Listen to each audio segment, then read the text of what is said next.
how do you have a gapless piston ring when you need a gap to put it on the piston? Hey everybody, welcome back to BarryTsGarage. We've got a special program today. We have Keith at Total Seal Piston Rings. He is with us. He's been mentioned by Alan Travis, talking about his old brass era stuff. He's been mentioned by Ed Smith many times, building race engines, circle track race, drag racing engines, and says, yeah, absolutely, Total Seal's the way to go. So Keith, thank you for taking some time. Glad to do it, Barry. Sorry, we finally got this together. We've been hitting and missing for a while, and we finally, we'll say the teeth finally clicked up, the lock opened up, and here we are. That's right. So if you don't mind, Total Seal, I mean, a lot of people obviously know the name Total Seal, but they don't know maybe how it started. Can you give me a quick background on Total Seal? Well, absolutely, sure. We're the new kids on the block. A lot of us think of us like the new kids, and kind of like the LS engine. It's that new engine. Right? Been around for 1996. Was it 96, 97? I think something like that. Right around there. Mm-hmm. Anyways, not the new engine, and we're not the new kids. Anyways, this is a family-owned company, or was, excuse me, a family-owned company. It was started by the Moriarty family, Joe Moriarty Sr., great man. Really enjoyed working with him and working for him, just an inspiration. But Joe developed a rotary engine, not the Wankel, that was for a GM project back in the 60s. And part of that engine's development was our gapless two-piece ring. Well, Joe presented that engine to General Motors. They were absolutely blown away by the power numbers, the efficiency, the compact nature of the size. Said, thank you very much. We appreciate it. Have a nice day. We're not pursuing rotary engine technology at this time. Right. Well, Joe having a reasonably sized, good sized family, he's got kids to feed. He's got mouths. Okay. So what's he do? He starts building gapless piston rings out of his garage. Okay. The real first place they kind of had started making a foothold was in the Volkswagen world. Guys going down to the dunes, going down to Glamis. They were blown away at how much better these engines were sealed up. And that's where that all kind of started, 1967. And it grew through the ages and just kept getting a little bit bigger, a little bit bigger, a little bit bigger. I came to the company in 1997. Started working with Joe and Joey and the family, and we were producing primarily gapless second rings at that time. Okay. So the quick story on the gapless ring started in the top ring group. That's where it began. And they had some failures. They had some problems with it. Okay, now, I'm going to interrupt you. I can't help it. Please explain, how do you have a gapless piston ring when you need a gap to put it on the piston? Yes, you do.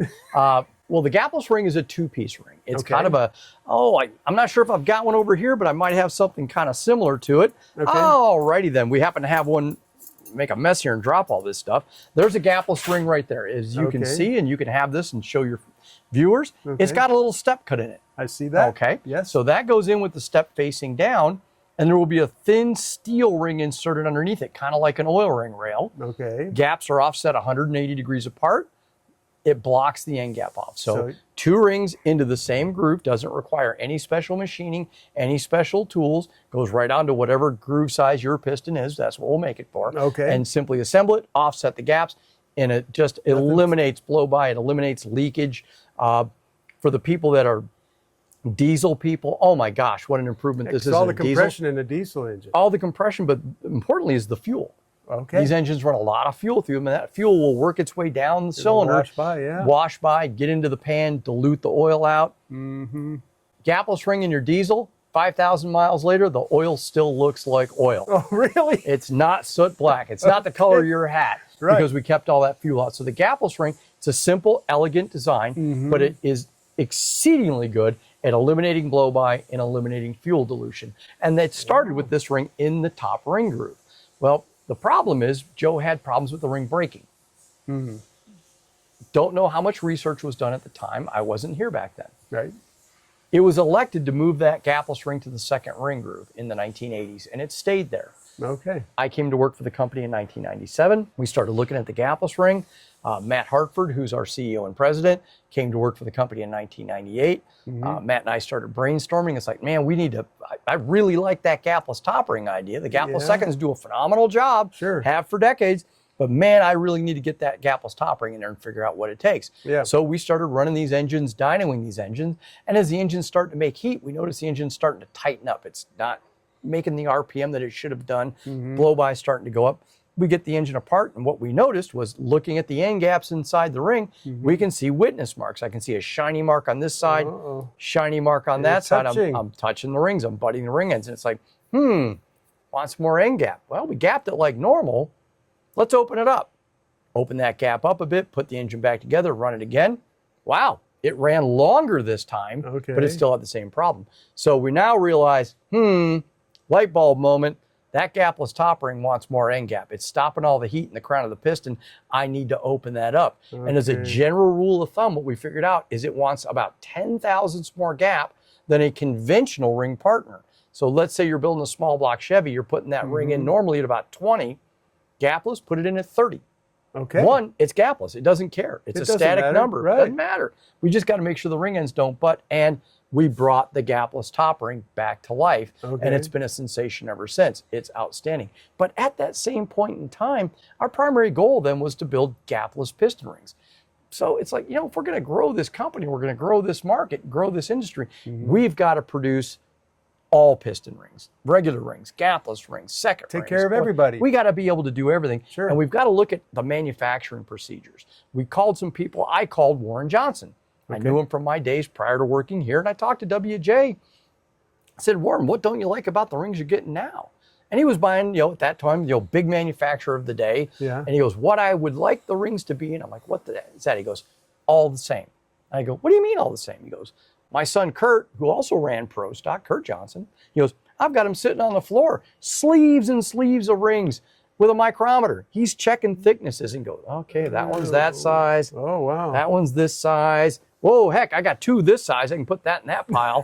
Well, there's three another size over here. And he's creating piles, putting all the rings together, grouping them all together based on thickness. And I go, you're kidding me. They're not the same. I really didn't realize that at the time. And we started really looking at the manufacturing procedures of how all this stuff is done and said, we can do better. And that's been our goal, our drive ever since, is not to produce the cheapest ring out there. It's to produce the best ring out there.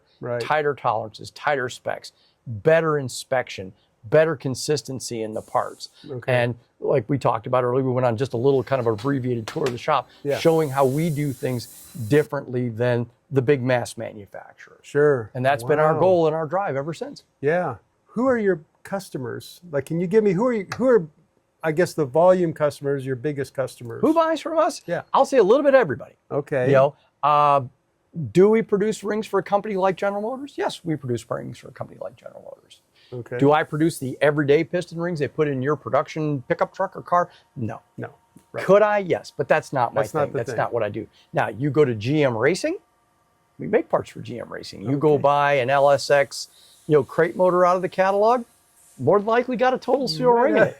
You buy their new 632 crate motor, probably got a total seal piston ring in there. All right. So we do a lot of that type of stuff. But, and not a secret, we produce rings from Formula One all the way to Formula Ford and everything in between. All right. So like you said, the old single cylinder that your other viewer had, from brass era engines to steam era engines, we're the company that we hate saying no. Now, there are times that we have to say no. Simply isn't available anymore, can't be done, or, it's rare.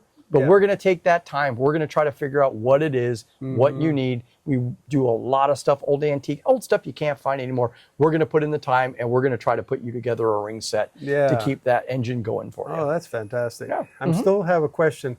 Did you guys figure out, I know you figured out you needed an extra thousandth gap. Oh, about 10 thousandths. Or 10 thousandths. Yeah, about 10 thousandths bigger gap. So why, engineering-wise, why do you think the piston wanted that? Heat. This is a dam. The heat's going to go down. We talk about combustion chambers, the ignition event. That heat is going to come down the piston, and it's going to stop. This is your thermal conductor. This is where it is. But with a conventional ring on there, it still has an end gap. A certain amount of that heat is going to get past that ring and go down the cylinder. With a gapless ring in there, the heat stops at the crown of the piston. We're stopping all that heat, the majority of that heat, in the crown. So the ring is getting more heat absorption. It's getting more heat soak. It has to have more room to expand and grow. And you're probably also getting a little less fuel and oil going past either way. Tremendous which are cooling elements, right? A tremendous reduction in that and improvement. I kind of equated, you look at like the Keith Black Hypereutectic piston. People will read that gapping chart, and it tells you to put that top ring at, say, 32 thousandths instead of your normal 20 thousandths. Why? It's the design of the crown of the piston. It reflects and keeps all that heat up in the crown, which is the way they designed that piston. So don't be afraid of that big end gap. That's only static. That's sitting here doing nothing. As soon as you fire that engine and it's got heat, that end gap goes down to nothing. Right. So that's kind of the same effect. We have to give it that extra room to grow. Okay, and now how much are you guys working with piston makers to keep your game together? Every day. Okay. Every day. Yeah, we work with every piston manufacturer on different packages, different things, always trying to, we'll say, elevate the game, bring it to the next level. Right. We work with piston manufacturers all over the world. We're going to stay on kind of some basics for a minute. We have different kinds of rings, and you got an example right there. That's a gapless ring, yep. Can you tell us what the different types of rings are on a typical piston and what they do and why, why they're different? You're going to have the top ring, and the top ring's job is to seal the combustion chamber, bottom line. This event that happens here, so let's go back to the early days. Our former guy and friend of mine, Lake Speed Jr. Hey, Lake. Yeah. I believe John Ramsbottom invented the piston ring. I believe it was 1857. Okay. And prior to that, it was for steam engines. Steam engines, right. And it was simply because that steam was getting past the piston. Right. And that's its job. That ring's job is to harness that combustion event and to load that ringland and drive that piston down against the connecting rod, against the crankshaft, turning it from a vertical motion to a rotary motion, send it down the drive shaft, get it to the rear wheels. But that top ring's job is to seal that or harness that event and not have it just all blow down the side. Right, okay. So the second ring's job is a combination job. It has to grab and control or seal up what the top ring misses, but it also has to grab and control what the oil ring misses. The oil ring doesn't get rid of it all, gets rid of a lot, but it gets rid of the bulk of it. But the second ring's job is dual purpose. Seal compression and scrape oil at the same time. And then the oil ring is just what it sounds. It's an oil ring. Its job is to return as much of the oil that's being put into the cylinder back down to the sump so we can recirculate that through the back, rest of the engine. Cooling effect, lubricating effect. Sure. And typically it's 3 rings now. I know we've run into some interesting things in our videos over the deal. I think there was an early 50s Pontiac that had a 4th ring below the wrist pin. Very common. Back in the older days when we didn't have the material technologies that we have today, the manufacturing technologies that we have today, I'll just say we stacked them and made them fat. I've had pistons in here that literally had 8 rings on them. Really? We had such a hard time sealing them up back in the old days, especially in the early brass era. You just stacked them and racked them. More is better. More is better. Just keep putting them on. So in today's world, you can get away with less rings. Most engines are 3-ring designs. Some, I'll call it purpose-built racing engines, are 2-ring designs. Oh, really? But you lose that second ring. So we're going to lose some of the compression sealing capability, and we're going to lose some of the oil control capability. Now, in a purpose-built engine where we have the ability to design the oil volume that's being moved around the engine, that's part of the design concept. But we'll just say, take your small block Chevy today, pull the second ring out and go drive it around. What's it going to do? It is going to burn oil like a freight train. Why? Because it was designed around a 3-ring piston. 3-ring is the most efficient design out there. We can make the rings thinner, we can make them smaller, we can get the overall friction down with a 3-ring design better, and get that oil control and that combustion sealing that we're after with the 3-ring design. Now, there are pistons that have multiple rings. Something to be very cautious of when you're rebuilding or re-ringing an old engine. I'll give just a quick example. A lot of these older engines have, as you indicated, a 4-ring piston. Maybe an oil ring above the pin and an oil ring maybe below the pin. Those engines were typically designed with cast iron 1-piece oil rings. Those cast iron oil rings weren't very efficient, and they weren't very high tension. They were typically 7-8 pounds of force. We showed the tangential load tester a little earlier in our interview, so you can see how we measure force.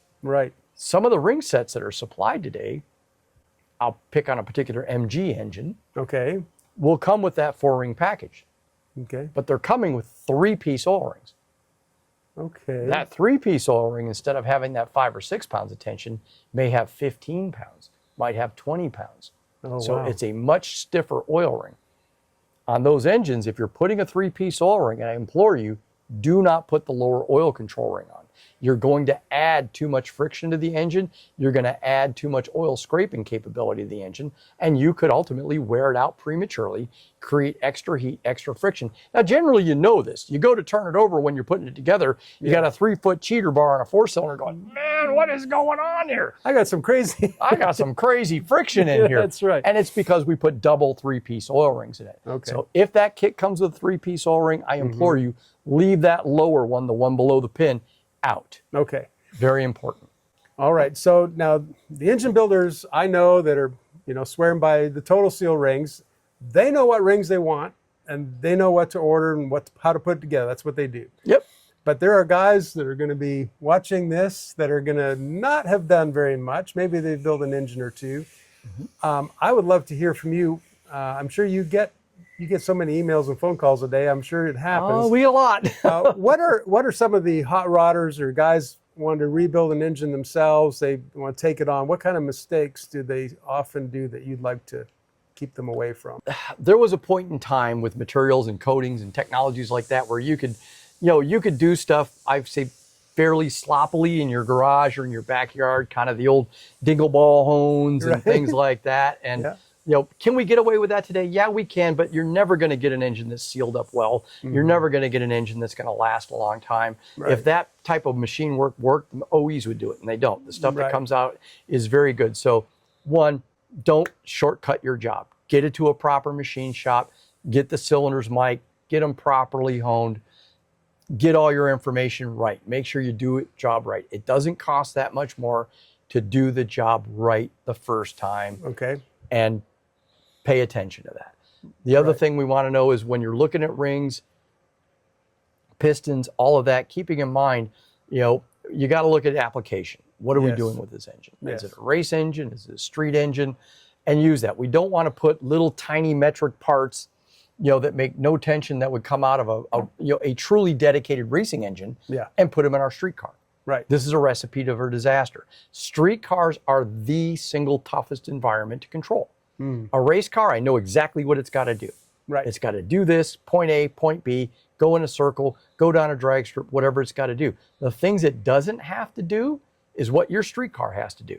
And that's drive down the road, part throttle at 65 mile an hour, cruising down the freeway, sit at a stop sign or a stoplight here in Phoenix when it's 118 degrees ambient air temperature, cooking itself, waiting for the light to change. Right. It doesn't have to do these things. It's a tough environment to control. So when it comes to street applications, be a little conservative on your selection on pistons and rings. I don't want to see you put great big thick stuff in it like the old 5/64, but hey, the 1/16, 1/16, 3/16 is a great combination. It's a little thinner, a little lighter, gets a little bit of some friction, but we really want to watch oil control ring tensions. We don't want to put super light oil rings in them because that's a recipe for disaster. Another thing to always consider is stroker kits. Yes. I battle stroker kits like they're going out of style. We talk about them a lot. Just because a crankshaft will go into an engine doesn't mean it fits. So the thing you have to remember is 427 cubic inches above the rings is 427 cubic inches below the rings. Interesting. So we have to talk about swept volume.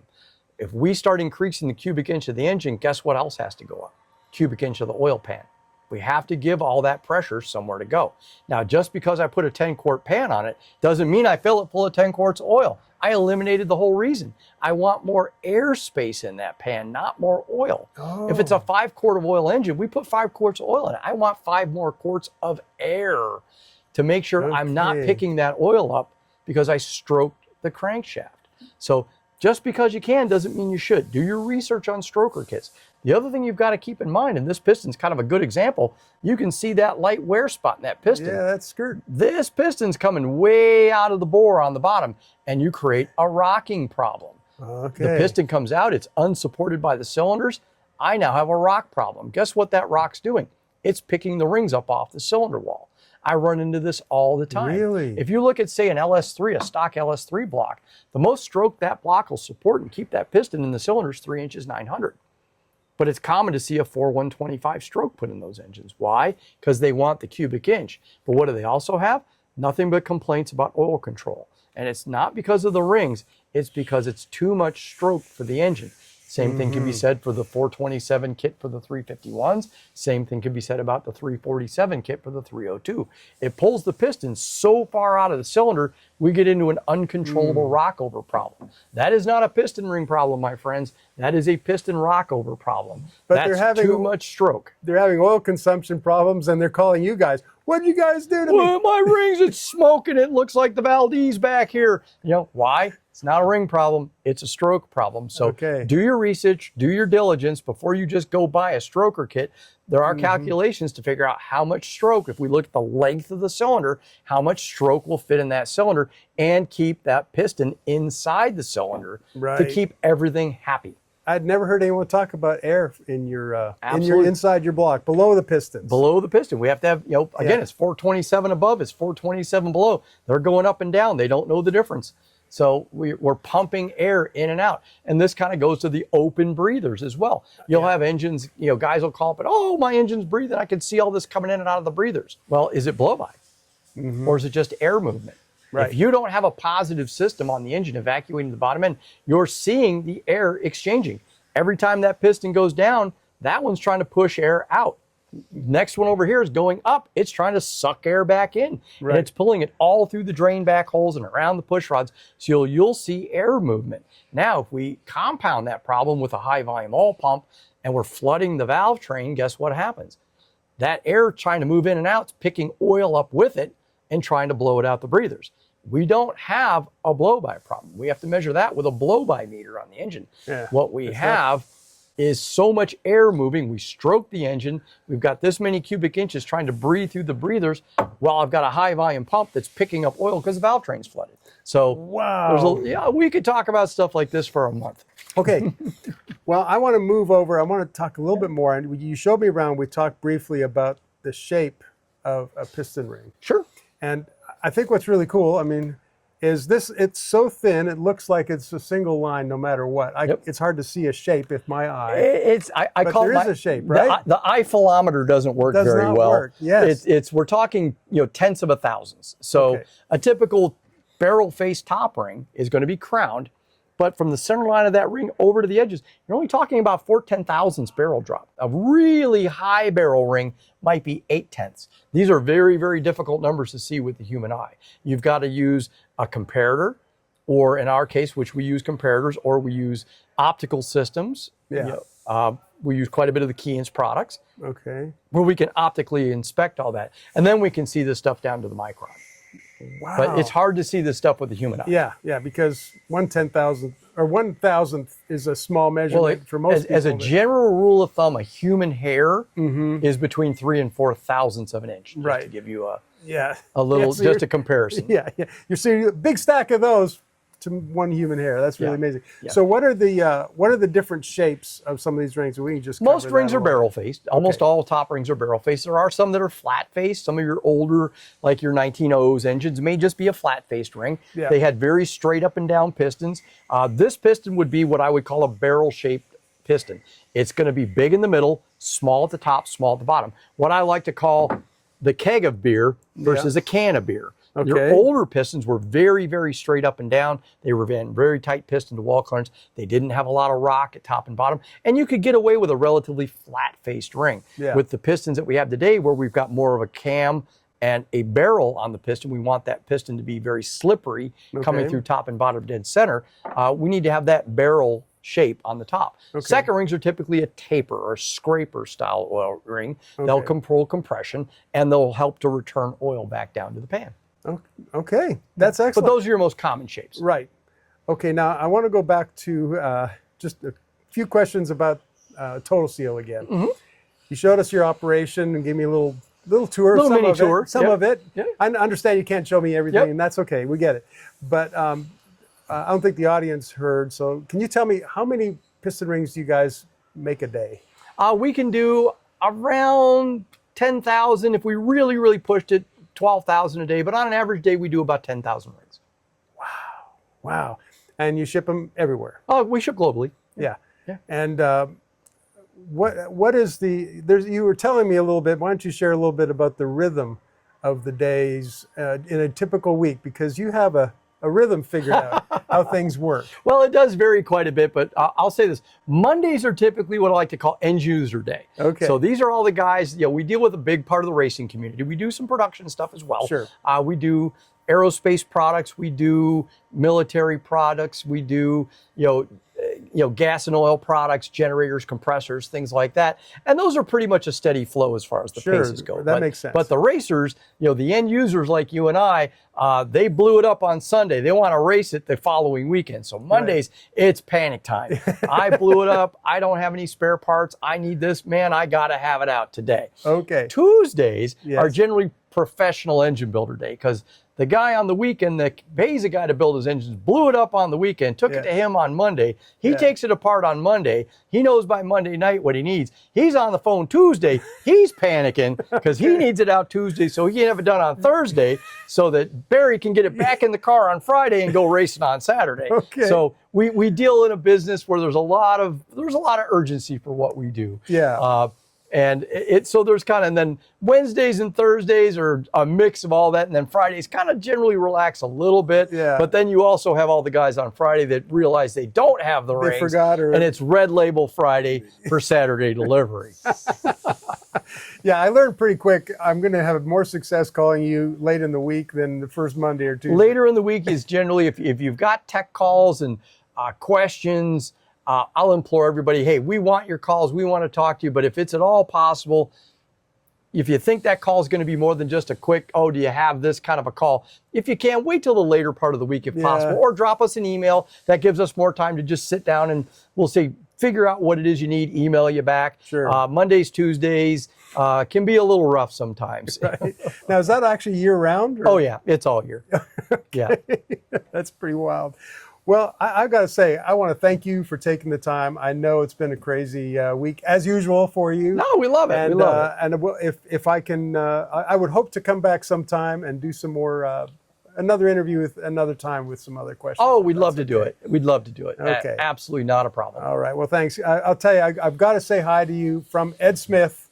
He's very loved on our channel. Oh, I've known Ed since the late 70s. He's forever. He's a great guy. And so thank you for opening the door to bring us along. So very welcome. Glad to have you. All right.